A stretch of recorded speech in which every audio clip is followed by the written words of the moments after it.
اللہ شریف کی بنیاد رکھنے کے لیے بھی ایک اللہ نے اپنے نبی اپنے خلیل کا انتخاب فرمایا. ساری دنیا کی زمین اس زمین کے صدقے میں پیدا ہوئی. فرمایا تھا میں نے بنوانا ہے بیت اللہ، مستری ہو خلیل اللہ، مزدور ہو ذبیح اللہ. سیدنا ابراہیم علیہ السلام نے بیت اللہ کی تعمیر کی. اپنا بچپن بڑا عجیب و غریب اندازے سے بھگتایا. حضرت ابراہیم علیہ السلام نے پیدا ہوئے تو شرک کی لعنت میں گرفتار لوگوں سے ٹکر ہو گئی. باپ بت گر نہیں، بت پرست نہیں، بلکہ بت گھر ہے، بت بنا کر کے بیچتا ہے. اندازہ لگائیں کہ کسی زمانے میں خداؤں کا کاروبار بھی ہوتا رہا ہے. معاف تو اب بھی نہیں کرتے. پہلے شرک کی ڈیری بنائی اور اس کے بعد کاروبار شروع کر دیا. اور آج کل تو اس جیسا بہترین کاروبار تو ہے ہی نہیں. ٹیلی فون کا بل نہیں، سوئی گیس کا بل نہیں، بجلی کا بل نہیں، کوئی ٹیکس نہیں، کوئی خرچہ نہیں، ہاؤس ٹیکس نہیں، سیل ٹیکس نہیں، سارے ٹیکسوں سے پاک ہے یہ قبروں کا کاروبار. سیدنا ابراہیم علیہ السلام تو تمام بتوں کو توڑنے کے لیے پیدا ہوئے.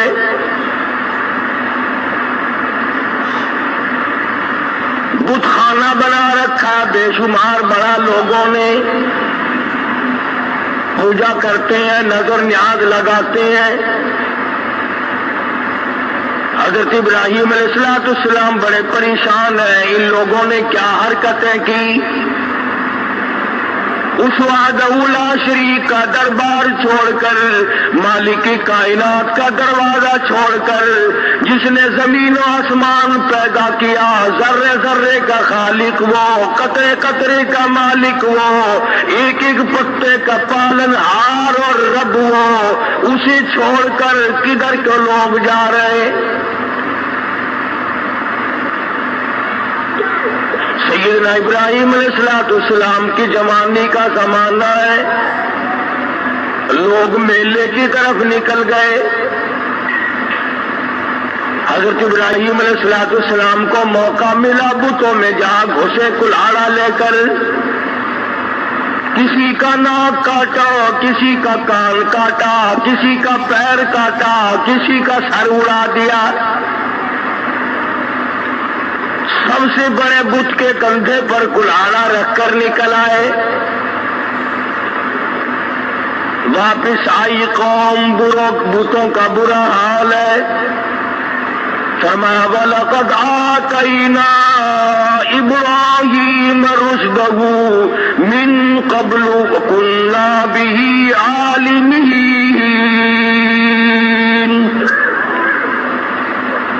ہم نے ابراہیم علیہ السلام کو ہدایت عطا کی تھی، رشد عطا کی تھی، صراط مستقیم ان کو سمجھایا اور سجھایا تھا.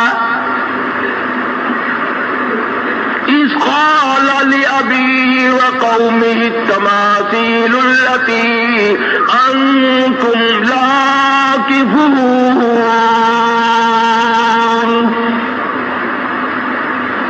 بڑے بڑے بت منایا کرتے تھے، بڑے بڑے چیکنے، بڑے بڑے اعلیٰ درجے کے خوبصورت تراش کر چھیل کر کے بت بنا کر خدا کا نام دیا کرتے تھے.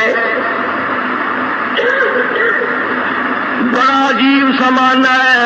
ابراہیم علیہ السلام کے زمانے کے لوگ اگر پتھروں کی تراش کر خدا بنائے تو کافر.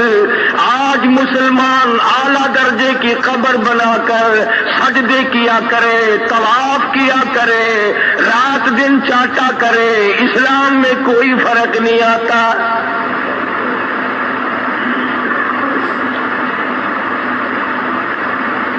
سیدنا ابراہیم علیہ السلام کے پاس آ گئے. آپس آپس میں بیٹھ کے مشورہ کیا اور کہنے لگے یہ کام کیا کس نے؟ ہمارے خداؤں کی توہین کر دی، بے ادبی کر دی، بے آبروئی کر دی۔ آپس میں کہنے لگے اور کوئی نہیں کر سکتا۔ ایک نوجوان قالوا سمعنا فتى يذكرهم يقال له ابراہیم، ایک نوجوان ہے، وہ ان کی برائی کیا کرتا ہے، وہ ان کو برا کہا کرتا ہے، اس کے سوا یہ کام اور کوئی نہیں کر سکتا۔ ساری قوم اکٹھی ہو کر کے آ گئی۔ قالوا أأنت فعلت هذا بآلهتنا يا إبراهيم،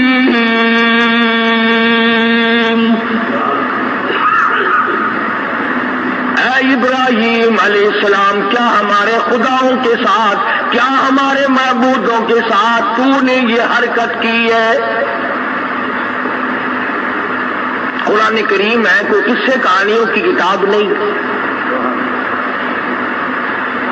اے کاش آج کے مسلمان کو قرآن کریم دیکھنے کی، سمجھنے کی توفیق ہو جائے، ساری دنیا اور دین کے مسئلے حل ہو جائیں۔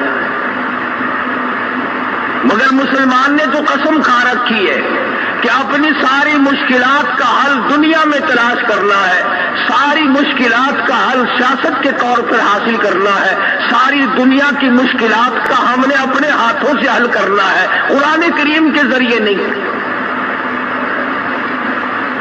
دنیا کے لوگوں آؤ اللہ کے قرآن کو پڑھو۔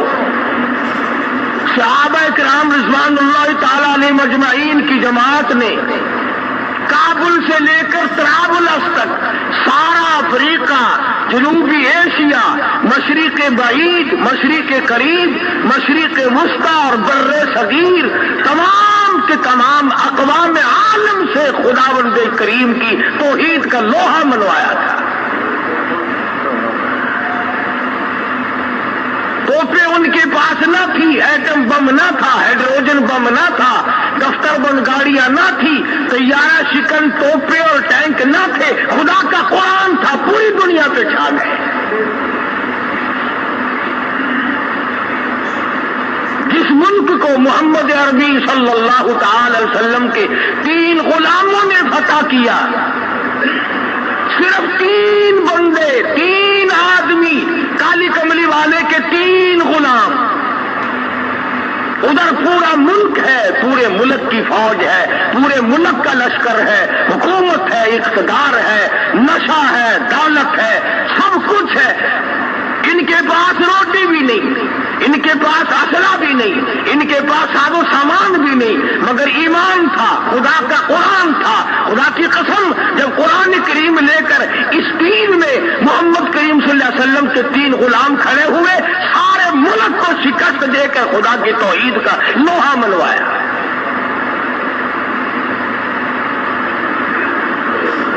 آج پریس ہے، اخبار ہے، ریڈیو ہے، ٹیلی ویژن ہے، پروگرام ہے، کہنا سننا ہے، چلنا پھرنا ہے، مگر قرآن کریم مردوں کے لیے تاک میں بند کر کے رکھ دیا۔ میں کہتا ہوں تمہیں مرے ہوئے کو بھی کوئی قرآن پڑھنے والا نہ ملے گا۔ جب سارے چھوڑ دو گے، باپ مرے گا، تیرا قرآن دوسرا کیوں پڑھے گا کوئی؟ کوئی ٹھیکہ اٹھا رکھا کسی نے؟ تو ایسی صورت میں مسلمان جب تک اللہ کے قرآن کو اپنے پاس رکھتا ہے تو تائید عز بھی اس کی شامل حال رہتی ہے، اور جب وہ قرآن کریم کو ٹھکرا دیتا ہے، چھوڑ دیتا ہے، تو بات ختم ہو جاتی ہے۔ سیدنا ابراہیم علیہ السلام کی ایک ذات، آج ہم تو کہہ دیتے ہیں کہ ہم تو تھوڑے ہیں، ہم تو اکیلے ہیں، کیا کریں؟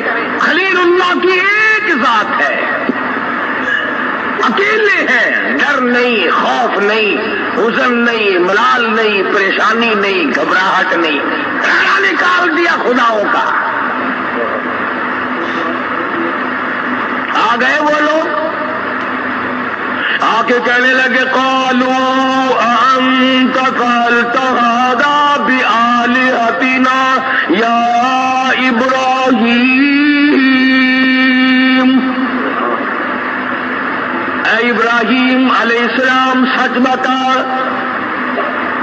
یہ خداؤں کو لنگڑے للے کس نے بنایا؟ ان کے ناک کس نے کاٹے؟ کان کس نے کاٹے؟ قالوا سمعنا فتى يذكرهم يقال له إبراہیم،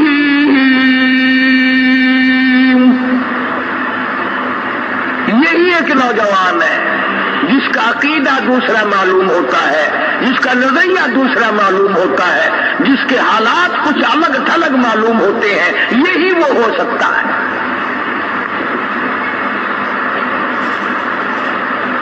تبھی تو اللہ پاک کو پیار آیا، میرے خلیل تو نے اکیلے نے مار کھائی ہے، میں اپنے گھر کی تعمیر تجھ سے تیرے ان ہاتھوں سے نہ کراؤں جن ہاتھوں سے تو میرے خدا مجھ خدا کے مقابلے میں بنائے ہوئے بتوں کو توڑا کرتا ہے، جن ہاتھوں سے تو نے شرک کے اڈے مٹائے، جن ہاتھوں سے تو نے بت خانے توڑے، بتوں کے ناک کان توڑے، میرے خلیل انہی ہاتھوں سے میں اپنے بیت اللہ کی تجھ سے تعمیر کراؤں، یہ تیرے ہاتھ بڑے بابرکت ہیں۔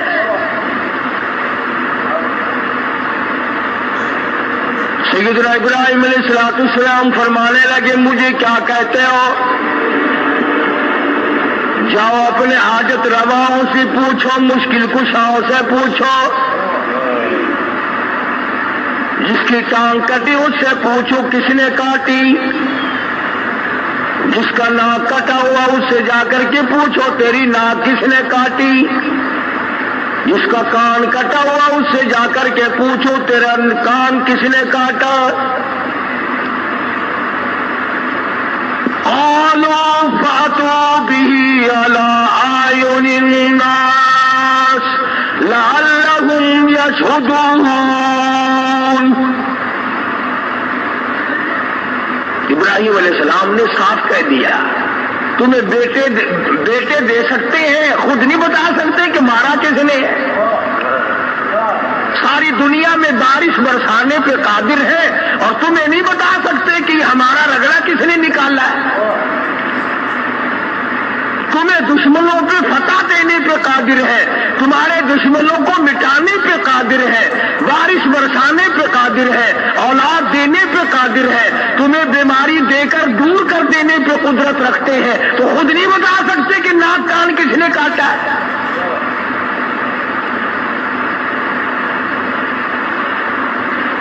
کہنے لگے ابراہیم کیسی باتیں کرتا ہے، یہ کوئی بولنا جانتے ہیں؟ یہ تو بولنا ہی نہیں کرتے۔ لگا اچھا یہ آئے کہاں سے ہے کہ ہم نے بنائے؟ چھیڑیوں سے، ہتھیاروں سے چھول کر تراش کر ہم نے بنائے۔ فرمایا ظالموں جن کو تم بناؤ، چھیڑیوں اور لوہوں سے تراش کر چھین کر جن کو تم بناؤ، جن کو تمہارے ہاتھوں نے بنایا ہو وہ تمہارے خدا ہو سکتے ہیں؟ اور سمجھو اگر اس زمانے کے پتھروں کے بنے ہوئے خدا، ہاتھوں کے بنائے ہوئے خدا مشکل کشا نہیں ہو سکتے، تو آج کا کوئی ولی جس کو اپنے ہاتھوں سے قبر میں دفن کیا ہو وہ مشکل کشا کیسے ہو سکتا ہے؟ کہنے لگے کہ یہ تو بولنا نہیں کرتے، یہ تو بولنا نہیں جانتے۔ حضرت ابراہیم علیہ السلام کو موقع مل گیا، قال افتعبدون من دون اللہ ما لا ينفعكم ولا يضركم۔ آؤ ادھر میری بات سنو، جو نفع نقصان کا مالک نہیں، جو اپنا نفع نقصان نہیں بتا سکتے، وہ تمہارے معبود کیسے بن سکتے ہیں؟ کب تمہاری حاجت روائی کریں گے، کب تمہاری مشکل کشائی کریں گے، کب بگڑیاں لوگوں کی بنائیں گے، اور کب وہ لوگوں کی مصیبتیں دور کرنے پہ قادر ہوں گے جب خود بتا نہیں سکتے کہ یہ کام کیا کس نے ہے۔ ابراہیم علیہ السلام نے ساروں کو اکٹھا کیا اور ساتھ لے جا کر بت خانے پہ کھڑا کر دیا اور فرمایا کلاڑا اسے اس کے کندھے پہ رکھا ہے، بڑا گرو گھنٹال یہ ہے، اس سے تو پوچھ لو، اس سے پوچھو کہ یہ کام کیے کس نے۔